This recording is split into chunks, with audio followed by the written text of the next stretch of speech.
అందరికీ జై శ్రీరామ్. ఈరోజు మనకు ప్రజలారా ఆంధ్రజ్యోతి, సాక్షి, ఇంకా మనము ఇక రేపో ఎల్లుండో ఈనాడు కూడా చూసుకోవాలా. చాలామంది మనకు కామెంట్ పెడతా ఉన్నారు ఈనాడు పేపర్ కూడా చూపించమని. ఏపీలో జరుగుతున్నటువంటి ప్రజాపాలన, అలాగే ప్రజా విరుద్ధమైన ప్రజాద్రోహాన్ని, అలాగే కొంతమంది చేస్తున్నటువంటి రాజకీయ సంక్షోభాలను, కొంతమంది వారు రాసుకుంటున్నటువంటి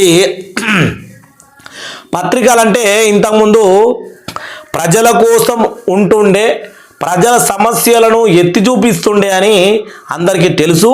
ఇప్పటి కూడా రోజు చాలామంది పొద్దుగా లేవగానే ఛాయ్ తాక్కుంటూ స్థిరంగా పేపర్ చూస్తూ ఉంటారు. అది మన జీవనంలో ఒక అలవాటుగా మారిపోయింది. కానీ ఈరోజు పత్రికలు ఏం చేస్తూ ఉన్నాయంటే, ప్రతిపక్షానికి ఓ పత్రిక, ప్రభుత్వానికి ఓ పత్రిక, మరి ప్రజలకి ఏ పత్రిక? సరే, ఈరోజు మనము చూసుకుంటే ఆంధ్రజ్యోతిలో ఏ విధంగా సమస్యల గురించి మాట్లాడుతూ ఉన్నారు, సమస్యలు కనబడతా ఉన్నాయా ఆంధ్రజ్యోతిలో? మరి సాక్షిలో ఒకవేళ సమస్యలు కనబడితే అవి నిజమా, లేకపోతే అబద్ధాలను సృష్టిస్తూ ఉన్నాడా జగన్మోహన్ రెడ్డి అనే విషయాన్ని కూడా పూర్తిగా తెలుసుకునే ప్రయత్నం చేద్దాం. వీడియోను ఎండ్ వరకు చూడాలని కోరుకుంటా ఉన్నా. ప్లీజ్ ప్రతి ఒక్కరూ ఎండ్ వరకు చూడరు. ఇక యుద్ధం ఆగాలంటే ఉక్రెయిన్ రష్యా సమస్యకు పరిష్కారం చేసేందుకు భారత్ పైన టారిఫ్ల మోత మోగించినటువంటి ట్రంప్ సర్కారు తెలిపిన వివరాలు 6వ పేజీలో ఉన్నాయి. యుద్ధం ఆపాలే, ఉక్రెయిన్ రష్యా మధ్యలో ఏదైతే యుద్ధం ఆపాలంటే మరి భారత్ మీద టారిఫ్లు ఎందుకు పెంచుతూ ఉన్నాడు? ట్రంప్ మీద మనం ఈరోజు మన ఛానల్లో ఒక వీడియో చేయాలి. ట్రంప్కు ఎంత ఉంది అంటే అంత ఉంది, ఖచ్చితంగా ఉంది. భారతదేశంతో పెట్టుకుంటే ఆల్రెడీ మనకు 40 దేశాలు అటువంటి ప్రైమ్ మినిస్టర్లు మనకు అడవడం జరిగింది చైనాలో. ఎప్పుడు కూడా చైనాతో మనం దోస్తానం చేయలే, కానీ ఈసారి ఆయన పేరు టుంగుపాంగో మనకు భారతదేశ నరేంద్ర మోడీ గారికి కూడా ఆహ్వానం పలకడం జరిగింది. అందరూ వెళ్ళి అక్కడ ఏదైతే ఈ యొక్క పెద్దన్న యొక్క మదం ఎట్లా అంచాలి అనే విషయాన్ని మాట్లాడుకున్నారేమో అని అందరూ అనుకుంటున్నటువంటి విషయం. ఇక మన ఆంధ్రప్రదేశ్లోకి వస్తే ఆరోగ్యం హరి, ఇది మన సాక్షిలో ప్రతి ఒక్కరు చూడాలి. ఆరోగ్యం హరి, ఇటు ప్రజారోగ్యం, అటు ప్రజారోగ్యం, ఇటు వైద్య కాలేజీల ఇక ప్రైవేటు చేతుల్లోకే. కొంచెం చూద్దాము. దేశ చరిత్రలోనే తొలిసారిగా ఏకంగా 10 కొత్త మెడికల్ కాలేజీల ప్రైవేటీకరణ. ఆరోగ్యశ్రీకి తూట్లు, కొత్త మెడికల్ కాలేజీలు పీపీపీపీ OTPP లేనా? మరి వైఎస్ జగన్ హయాంలో చేపట్టిన వైద్య కళాశాలలు ప్రైవేట్ పరం చేస్తున్నటువంటి క్యాబినెట్ నిర్ణయం ఈ ఏడాది ఆగస్టు 31 నాటికి ఉన్న అధికారిక భవనాల నిర్మాణ రెగ్యులేషన్ ప్రకాశం జిల్లా బ్యారేజ్ దగ్గర ఇసుక తీసుకోవడానికి బదులు DCTMల మార్పు, సాగునీటి సంఘాల నామినేషన్ పనులు 10 లక్షల వరకు పెంపు. ఇగో వైఎస్ జగన్మోహన్ రెడ్డి హయాంలో నిర్మించినటువంటి పులివెందుల కాలేజీ, మెడికల్ కాలేజీ, ఇది పులివెందుల మెడికల్ కాలేజీ. మరి చాలా పాత పడిపోయింది, తెలియదు మరి సార్ ఎప్పుడు నిర్మించినాడో. కానీ నేర చరిత్రలో నెంబర్ 1 ఇద్దరు నెంబర్ 1, ఎవరిని తక్కువ చేయరాదు. ఇటు సాక్షి మీడియాలో రాసినావు జగన్మోహన్ రెడ్డి కూడా ఏం తక్కువ కాడు. అందుకనే నేను ఎప్పుడు ఏ వీడియోలో మాట్లాడినా కానీ చంద్రబాబు నాయుడును జగన్మోహన్ రెడ్డిని అస్సలే ఇద్దరిని నేను వీళ్ళు సత్యపూసలు అంటే పద్ధతులు అని మాట్లాడా. ఇద్దరే. ఇక్కడ చూస్తే నేర చరిత్రల్లో నెంబర్ 1 చంద్రబాబు క్యాబినెట్లో 96% మందికి పైగా క్రిమినల్ కేసులు. అంటే ఆయన క్యాబినెట్లో ఉన్నవారిపైన 96% క్రిమినల్ కేసులు ఉంటాయి. నాయన జగన్మోహన్ రెడ్డి, నువ్వు 1.5 ఏళ్ల పాటు జైల్లో చిప్పకూడు తినచ్చినటువంటి వారి చిన్న ఆయనను, తండ్రిని, సొంత చెల్లెమ్మను, సొంత తల్లిని ఎవరిని కూడా సంక నాకియలేదా అనేది నువ్వు తెలుసుకోవాల్సి ఉంటుంది. ఇంకా ముఖ్యమంత్రి చంద్రబాబు పైన 9 కేసులు, నారా లోకేష్ పైన 17 క్రిమినల్ కేసులు, డిప్యూటీ సీఎం పవన్ కళ్యాణ్ పైన ఓర్ని అమ్మనమ్మో పోయి సీఎం డిప్యూటీ సీఎం గురించి కూడా మాట్లాడుతూ ఉన్నాడు. డిప్యూటీ సీఎం పవన్ కళ్యాణ్ ఏం నేరం చేసినాడో నాకు తెలియదు కానీ 8 కేసులు కూడా ఆయన పైన ఉన్నాయట. ఇక 5,705 కోట్ల అత్యంత సంపన్న కేంద్ర మంత్రిగా పెమ్మసాని చంద్రశేఖర్ రెడ్డి డిఆర్ఈబీ భూషణ్ తాజా నివేదికల్లో వెల్లడి. అత్యంత మంత్రిగా ఇటు చంద్రశేఖర్ రెడ్డి, పెమ్మసాని చంద్రశేఖర్ రెడ్డి, అత్యంత సీఎంలో ధనిక సీఎం ఎవరంటే చంద్రబాబు నాయుడు. అది కూడా మనకు ఇక్కడ ఉన్నటువంటి తాజాగా ఏడిఆర్ వేదిక వెల్లడించినటువంటి విషయం వాస్తవం. నేను దాన్ని కాదు అని అంటలేను. అందులో జగన్మోహన్ రెడ్డిని కూడా తీసుకుంటే బాగుంటుండే కానీ జగన్మోహన్ రెడ్డి సీఎం కాదు. జగన్మోహన్ రెడ్డి కూడా 1,000 కోట్ల ఆస్తులు సంపాదనం పెట్టిండు. బెంగళూరులో వైట్ హౌస్ ఏడికెళ్ళి వచ్చినది, అలాగే భారతి సిమెంట్ ఏడికెళ్ళి వచ్చినది. నీకు ఎక్కడ పడితే అక్కడ ప్యాలెస్లు, ఎక్కడ పడితే అక్కడ భూములు 1000 ఎకరాలు 100 ఎకరాలు ఎక్కడి నుంచి వచ్చినాయి. ఇంకా అక్కడెక్కడ అమెరికానో లండన్లోనో నీకు సొంతగా ఇల్లు ఎలా ఉన్నది? ఇది ఆంధ్రప్రదేశ్ ప్రజల సొమ్ము కాదా? నువ్వు 5 సంవత్సరాలు ఏం బీకినావు? చంద్రబాబు కూడా ఏం బీక్తా ఉన్నాడు అంటే దివ్యాంగుల పైన 22 ప్రశ్నల సమాధానము, దివ్యాంగులకు ఖచ్చితంగా మళ్ళీ ఎగ్జామ్ రాయాలన్నట్టుగా విధిస్తూ ఉంటాడు. ఇద్దరే, ఎవరు తక్కువేం కాదు. ఇక్కడ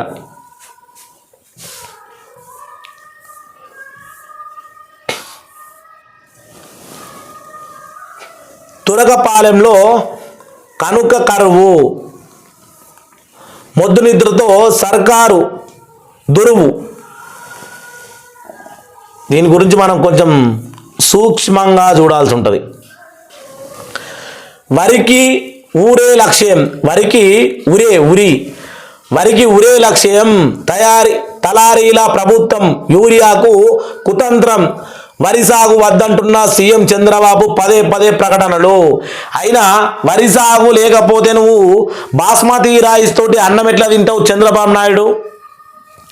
నువ్వు అలాగే నీకు సంబంధించినటువంటి నీ యొక్క శిష్యుడు మీరిద్దరూ కలిసి ఈరోజు 2 తెలుగు రాష్ట్రాల్లో యూరియా కోసం కొట్టుకు సచ్చే పరిస్థితి తీసుకొచ్చినారు.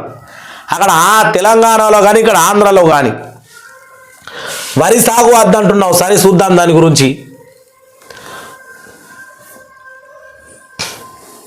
తురకపాలెంలో కనుకు కరువు, మొద్దు నిద్రతో సర్కారు, రాజధాని కూతవేడు దూరంలో 4 నెలలుగా మరణ మృదంగం.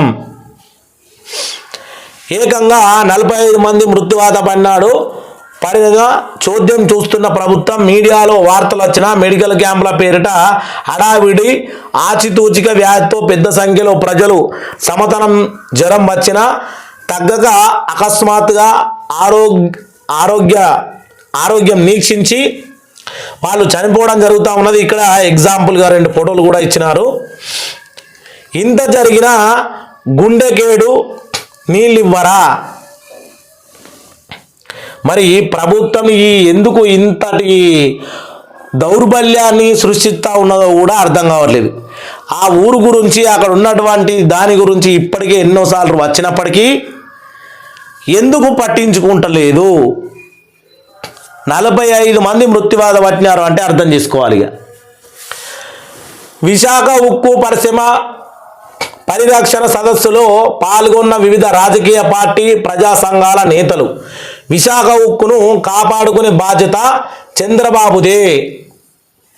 స్టీల్ ప్లాంట్ ప్రైవేటీకరణ జరిగితే అధికారంలో ఉన్న పాలకులు చరిత్రహీనులు అవుతారు. ఖచ్చితంగా బాబు ప్రతిపక్షంలో ఉన్నప్పుడు విశాఖ ఉక్కును కాపాడే బాధ్యత సీఎందే అన్నాడు. మరి పవన్ కళ్యాణ్ విశాఖ వచ్చి స్టీల్ ప్లాంట్ను గురించి మాట్లాడకపోవడం సిగ్గుచేటు. మా పైన ఎన్ని కేసులు పెట్టినా వెనకాడేది లేదు. ప్రైవేటీకరణ వ్యతిరేకితంగా 26 జిల్లాల్లో ఉద్యమాన్ని సన్నద్ధం. అఖిల పక్షాల రాజకీయ ప్రజా సంఘాల సదస్సులో వ్యక్తులు మాట్లాడుకుంటున్నటువంటి విషయం. నిజంగా నేను అడుగుతా ఉన్నా, ఈరోజు చంద్రబాబు నాయుడు జగన్మోహన్ రెడ్డి సీఎంగా ఉన్నప్పుడు ఈ యొక్క విశాఖ స్టీల్ ప్లాంట్ ఏదైతే ఉన్నదో దాన్ని కాపాడుకునే బాధ్యత సీఎందే అని మాట్లాడినావు. ఇప్పుడు నువ్వు సీఎంగానే ఉన్నావు కదా. విశాఖ ఉక్కు ఆంధ్రుల హక్కు అని మాట్లాడినటువంటి పవన్ కళ్యాణ్ ఈరోజు నువ్వు డిప్యూటీ సీఎంగా ఉన్నావు. మరి ఇక్కడికి వచ్చి నువ్వు ఎందుకు మాట్లాడతలేవు అనే విషయాన్ని ప్రజలకు మీడియా ముందర చెప్పాలి, లేదంటే ఖచ్చితంగా ఆపాలి. మీ ప్రభుత్వంలో గనక ఇది జరిగితే, వాళ్ళు ఇక్కడ చెప్పినటువంటి మీ ప్రభుత్వంలో గనక ఇలా జరిగితే దీనికి మీరే స్టీల్ ప్లాంట్ ప్రైవేటీకరణ జరిగితే అధికారంలో ఉన్న పాలకులు చరిత్రహీనులు అవుతారు అనేది వాస్తవం. చంద్రబాబు నాయుడు పక్కన చేరిన దానికి ఇద్దరు మీరు చరిత్రహీనులు.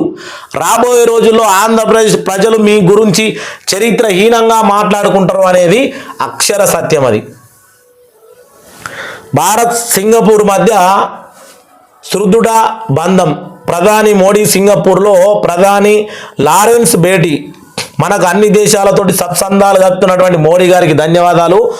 హృదయాత్మక భాగస్వామ్యాన్ని విస్తరింపజేసుకోవాలని నిర్ణయాలు, పలు అవగాహనలపైన ఒప్పంద సంతకాలు, శాంతి సౌభాగ్యాలే ఇతర దేశాల ఉమ్మడి లక్ష్యానికి ప్రకటన అంటూ ఇక్కడ ఇచ్చినటువంటి విషయం. నిజంగా అన్ని దేశాలు బాగుంటేనే మన భారతీయులు ఎక్కడికైనా వెళ్ళి బతుకుతా ఉన్నాం. బెంగాల్ గురించి చూసుకుంటే ఇక్కడ చూడరిగో, బెంగాల్ అసెంబ్లీ రగడ. బెంగాల్ అసెంబ్లీలో రగడ. అధికార విపక్షాల సభ్యుల మధ్య తీవ్ర ఘర్షణ. మార్షల్ బలవంతంగా లాక్కెళ్లడంతో బీజేపీ చీఫ్ విప్ గాయాలు. బీజేపీ వినతి పార్టీ దొంగల పార్టీ అంటూ సీఎం మమతా బెనర్జీ మండిపాటు. బీజేపీ పాలిత రాష్ట్రాల్లో బెంగాలీలపైన దాడులు జరుగుతున్నాయని ఆగ్రహం.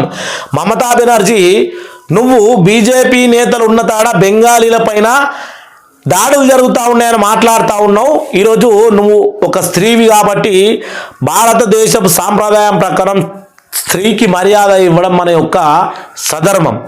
కాబట్టి మరి నీ యొక్క బెంగాల్లో నువ్వు సీఎంగా ఉన్న రాష్ట్రంలో హిందువులపైన ఎందుకు దాడులు జరుగుతూ ఉన్నాయి? హిందువులను కుక్కలు కొట్టినట్టు కొట్టి పోలీస్ స్టేషన్లో ఎందుకు పెట్టించినావు బెంగాల్లో? నువ్వు చెప్పాలి, మరి మమతా బెనర్జీ చెప్పాలి. ఎందుకంటే నీకు హిందువులు అంటే అంత చులకనైపోయినారా?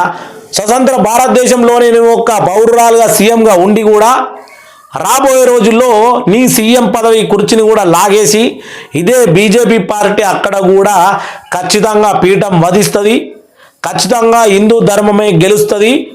నిన్ను మాత్రం భారతదేశంలో లేకుండా చేయాలి. మొన్నటి వీడియో చూసినారు లేదు, కొన్ని వీడియోలలో ఏదైతే మన హిందువుల పట్ల ఉరికిచ్చుకుంటూ కొడతా ఉన్నారు, పోలీసులు బాస్మా వదులుతూ ఉన్నారు. అంతటి ఘోరం ఈమె మాట్లాడుతూ ఉన్నది ఇంకా అసెంబ్లీ సాక్షిగా మమతా బెనర్జీ. ఇప్పుడు ఆంధ్రజ్యోతి చూద్దాం. దీంట్లో ఆరోగ్యం పైన, అలాగే మన నేతలు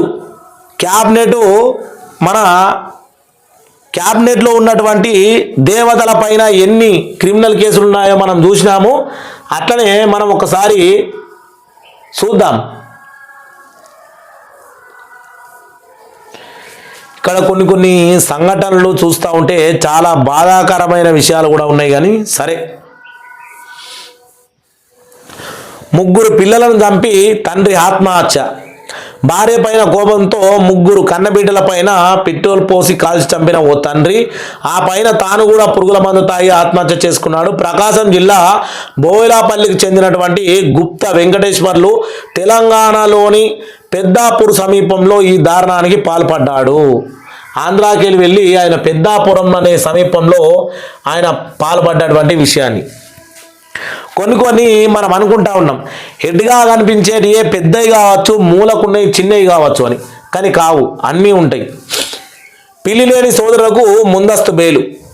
టీడీపీలో అంతర్గత కుమ్ములాటలో భాగంగా జరిగిన జైమెంటి వెంకటేశ్వర్లు కోటేశ్వరరావుల హత్యకు సంబంధించి రాజకీయ దురుద్దేశాలు నమోదు చేసిన కేసులో మాజీ ఎమ్మెల్యే పిల్లేని రామకృష్ణారెడ్డి, ఆయన సోదరుడు వెంకటరమారెడ్డిలకు సుప్రీంకోర్టు ముందస్తు బెయిల్ మంజూరు చేసిందట.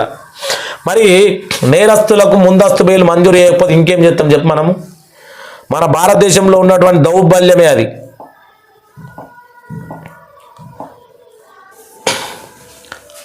ప్రజలారా, ఆంధ్రజ్యోతిలో ప్రభుత్వం మీద ప్రజల పట్ల ప్రభుత్వం మీద ప్రేమ ఉందా, ప్రజల పట్ల ప్రేమ ఉందా అనే విషయాన్ని కూడా మనం తెలుసుకోబోతా ఉన్నాం.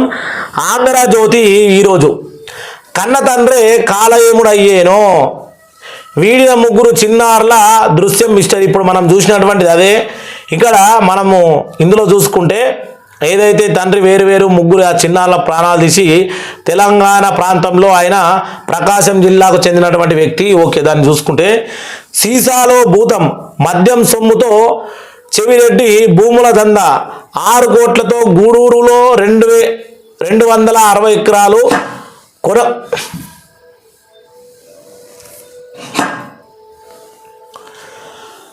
260 ఎకరాలు కొనుగోలు.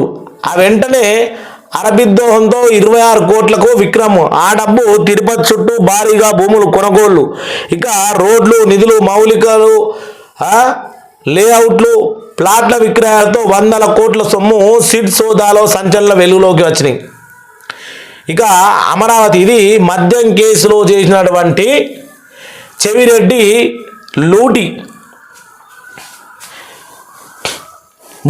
ఐఎస్ దుర్మరణం. హైదరాబాద్ వివేహితర సంబంధంతో అనుమానంతో ఆమెను కొట్టిన అధికారి తీవ్రంగా గాయపడిన మహిళ మృతి. పోలీస్ కేసు కాకుండానే గోల్మాల్ ఏమీ ఎరగనట్లుగా విజయవాడకు వచ్చి విధుల్లో ఉన్నాడు. ఒక సీనియర్ ఐఏఎస్ అధికారి ఇంత పని చేసినాడంటే ఇక దాన్ని వివేహితర సంబంధం ఉంది అని అనుమానాలతో గొడవలకు దారితీసింది. గొడవలతోటి జరిగింది అదంతా. మనము సరే, ఈ రోజుల్లో అవే ఎక్కువైపోయినాయి.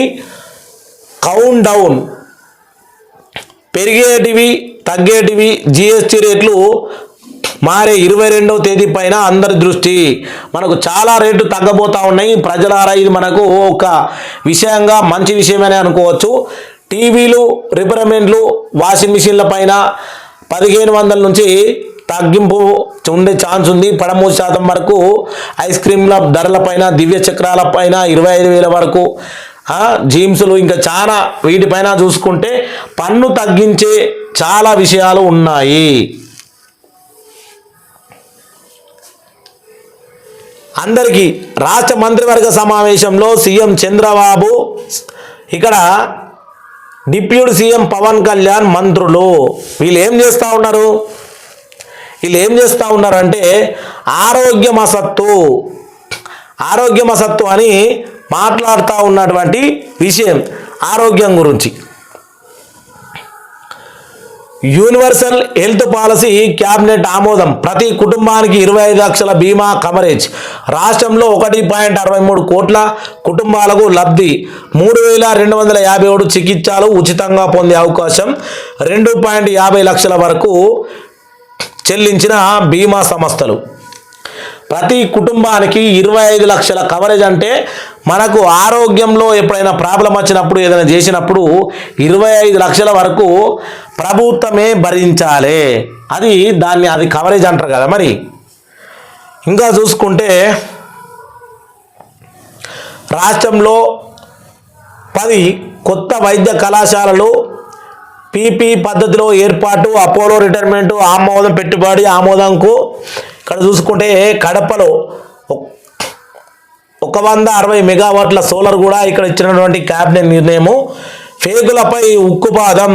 తప్పుడు ప్రచారాన్ని ఉద్దేశించి తప్పుడు ప్రచారాలపైన అంటే ఇది వైసీపీ అని అంటారు. ఇక తప్పుడు ప్రచారాలపైన ఉదాసీనత వద్దు. సోషల్ మీడియా కట్టడికి కూడా చట్టం రాబోతా ఉందట. విధి విధానాల కోసము ఉపసంఘం. తప్పుడు విమర్శలు చేస్తే కఠిన చర్యలు. కూటమి నేతలను ఎవరు విమర్శించినా కలిసికట్టుగా స్పందించండి. క్యాబినెట్ భేటీలో ముఖ్యమంత్రి చంద్రబాబు నిర్దేశము. నేడు ప్రధానమంత్రి లోకేష్ భేటీ. యోగేంద్ర పైన నివేదిక. అంటే నేనేమంటా ఉన్నా, కూటమిలో ఉన్నటువంటి ఎమ్మెల్యేలు చేస్తున్నటువంటి బాగోతాలు, కూటమిలో ఉన్నటువంటి ఎమ్మెల్యేలు చేస్తున్నటువంటి కొన్ని వికృత చేష్టలు ఇవన్నిటిని చూసి కూడా మరి సోషల్ మీడియాలో రావడం జరుగుతుంది. వాళ్ళ మీద మీరు ఏ రకమైన చర్యలు తీసుకుంటారు? సీఎం చంద్రబాబు మాట్లాడతాడు అంటే భారత రాజ్యాంగం ప్రకారము ఖచ్చితంగా మాట్లాడే హక్కు అందరికీ ఉంది. ఎమ్మెల్యేలకు ఓట్లేసి గెలిపించిన మీ ఎమ్మెల్యేలే ఇష్టానుసారంగా వ్యవహారాలు చేస్తూ ఉంటే మందరం నోరు మూసుకొని కూర్చోవాలా? అదే కదా నువ్వు చెప్పుకొచ్చేది. ప్రభుత్వం మీద ప్రభుత్వము ఏం పనులు చేస్తూ ఉంది రాయవయ్యా అంటే ఏం రాసినాడో ఒకసారి చూడుర్రి. ఇక్కడ చూసుకుంటే ప్రజలకు మేలు, రాష్ట్ర ఖజానా కుదేలు, ప్రభుత్వానికి ప్రతి నెల 15% నష్టం, వాణిజ్యాల పన్ను శాఖల అంచనా, సంక్షేమ అభివృద్ధి పైన ప్రభావం, కేంద్రమే ఆదుకోవాలని డిమాండు, జిఎస్టీ సెన్స్తో కేంద్రాన్ని 40,500 కోట్ల మిగులు వెల్లడించిన ఎస్బీఐ రిసెప్షన్ నివేదిక, నిధుల్లో రాష్ట్రాలకు వాటి వల్లే నష్టానికి భర్తీ చేయాలని వినతులు. ఇక జిఎస్టీ మండలి భేటీలో హైడ్రామా, పన్ను తగ్గింపు పైన 4 రాష్ట్రాల అభ్యంతరము, తమకు పరివారం ఇవ్వాలని డిమాండ్. రాత్రి 7 గంటలకే ముగిసినటువంటి భేటీ 2 రాష్ట్రాల అభ్యంతరాలతో 9:30 వరకు కొనసాగిన వైనం. ఓటింగ్కు వెళ్దామని మరో రాష్ట్ర మంత్రి అంగీకరించిన ఆర్థిక శాఖ మంత్రి నిర్మలా సీతారామన్, బెంగాల్ మంత్రి జోక్యం వీరికి వివాదం కొలిక్కి. బెంగాల్ మంత్రి జోక్యం చేసుకుంటే వివాదం కొలిక్కి వచ్చిందట. ఇక్కడ ఏదో పెద్దది కనబడతా ఉంది కానీ ఇంకా కొత్త ఉంటే అర్థమవుతుంది. ఇక్కడ చూసుకుంటే మా మంచి మాస్టర్లు, గురువులకు కృషి వందనము, తల్లి తండ్రి తర్వాత స్థానాన్ని గురువుదే, చివరికి ఆ దైవమైన గురువు తర్వాతనే ఏదైనా అంటూ ఇక్కడ ఇచ్చినటువంటి విద్యా బోధనతో పాటు సామాజిక బాధ్యత, పేద విద్యార్థుల ఎందరో టీచర్ల సహాయము, పాఠశాల అభివృద్ధికి వసతుల కోసం లక్షల రూపాయల సొంత ఖర్చులు నిధులు కూడా ఖర్చులు చేస్తూ ఉన్నారు. బోధనతో పాటు టెక్నాలజీ, క్రీడలు, సాంస్కృతిక అంశాల్లో శిక్షణ. నేడు గురు పూజా ఉత్సవం అంటే గురువుల దినోత్సవం అని దీని యొక్క అర్థం అందరికీ నాకు కూడా నేర్పించినటువంటి గురువుకు పాదాభివందనాలు. గురు బ్రహ్మ, గురు విష్ణు, గురుదేవో మహేశ్వర, గురు సాక్షాత్ పరబ్రహ్మ, తస్మై శ్రీ గురవే నమః. అంటే గురువు అంటే దైవంతో సమానమని పెద్దలు నేర్పించినటువంటి ఈ యొక్క మనకు సభ్యత, సమాజం పట్ల విలువ ఇవన్నీ తెలిసాయంటే ఒక గురువు వలనే. తల్లిదండ్రుల తర్వాత గురువే అని మనకు ప్రత్యక్ష దైవం అని ఇక్కడ ఇవ్వడం జరిగింది. స్థానికానికి చిక్కులు, బీసీ కులగణ జరిపాకే ఎన్నికలు షెడ్యూల్ ప్రకారము జనవరి నాటికి స్థానిక ఎన్నికలకు జరపాలని, అప్పటి వరకు కులగణ ప్రక్రియను పూర్తి చేయాలని, స్థానికల్లో 34 రిజర్వేషన్లు అమలుకు కూటమి ఇచ్చినటువంటి హామీ కూడా అప్పుడే సాధ్యము. దీన్ని మనం చూడాల్సిన అంశమే. సోదరులారా ఒకసారి చూడుర్రి. స్థానిక ఎన్నికలు ఆల్రెడీ జరగాలని ఆంధ్రప్రదేశ్ కూటమి ప్రభుత్వం భావిస్తూ ఉంది. స్థానిక ఎన్నికలు జరగాల, సర్పంచులు, ఎంపీటీసీలు, జెడ్పీటీసీలు. స్థానికానికి చిక్కులట బీసీలకు. మరి బీసీ కులగణ ఇక్కడ తెలంగాణలో ఎవరైతే మనకు ఆయన రేవంత్ రెడ్డి కులగణ సర్వే చేసిండు, ఇక్కడ కూడా అదే బీసీ కులగణ జరిపాకే ఎన్నికలు షెడ్యూల్ ప్రకారం జనవరి నాటికి స్థానిక ఎన్నికలు జరపాలి. అప్పటి వరకు కులగణ ప్రక్రియ పూర్తి అయ్యేనా, స్థానికంలో 34% రిజర్వేషన్ల అమలుకు కూటమి ఇచ్చిన హామీ కూడా అప్పుడే సాధ్యము. రాష్ట్రంలో స్థానిక సంస్థల ఎన్నికలకు సారాంశం మోగిందో లేదో అంతే చిక్కులు మొదలైనవి. ఎన్నికలకు ముందే బీసీ కులగణ పూర్తి చేయాలని రాష్ట్ర ఎన్నికల కమిషన్ ప్రభుత్వం కోరడంతో షెడ్యూల్ లోపే మున్సిపాలిటీ ఎన్నికలు నిర్వహించడం సాధ్యమేనా అని అనుమానాలు తలెత్తుతున్నాయి. ఆ స్థాయిలో 34% రిజర్వేషన్లు కూడా కావాలని చూస్తూ ఉన్నారు. అంటే వీళ్ళకు బీసీలు కానీ, కులగణ సర్వే కానీ, ఎస్సీ ఎస్టీలు కానీ, ఈ కుల మతాలు వర్గాలు అన్నీ ఎప్పుడు గుర్తుకొస్తాయంటే ఎలక్షన్లు వచ్చినప్పుడు మాత్రమే. చదువులప్పుడు కాదు, ఉద్యోగాలప్పుడు కాదు, మెడికల్ కాలేజ్ సీట్లప్పుడు కాదు, మామూలుగా కాలేజ్ సీట్లప్పుడు కాదు, గురుకుల పాఠశాలలో అక్కడక్కడ పాఠశాలలో సీట్లప్పుడు కాదు, ఎక్కడా కూడా బీసీల గురించి గుర్తుకు రాదు. ఇప్పుడు స్థానిక ఎన్నికలు వచ్చినాయి కాబట్టి గుర్తొస్తూ ఉంటుంది ప్రతి ఒక్కరికి, అది రాష్ట్ర ప్రభుత్వానికి కూడా. ఇందులో ఏదైనా ఆంధ్రజ్యోతిలో ఏదైనా ప్రభుత్వం ఏదైనా కరెక్ట్గా చేస్తలేదు అనే విషయాన్ని చూపించినారా అంటే అది ఇక మీకే తెలిసి ఉండాలి. మళ్ళీ వీడియోతో రేపు ఎలా ఉండబోతుందనే విషయాన్ని కూడా కలుసుకుందాం. అలాగే ఈనాడు కూడా తీసుకోవాలి మనము, కొంచెము లెంత్ అయినప్పటికీ ఈనాడు కూడా చూసుకుంటే బాగుంటుంది. అందరికీ జై శ్రీరామ్, జై జై శ్రీరామ్.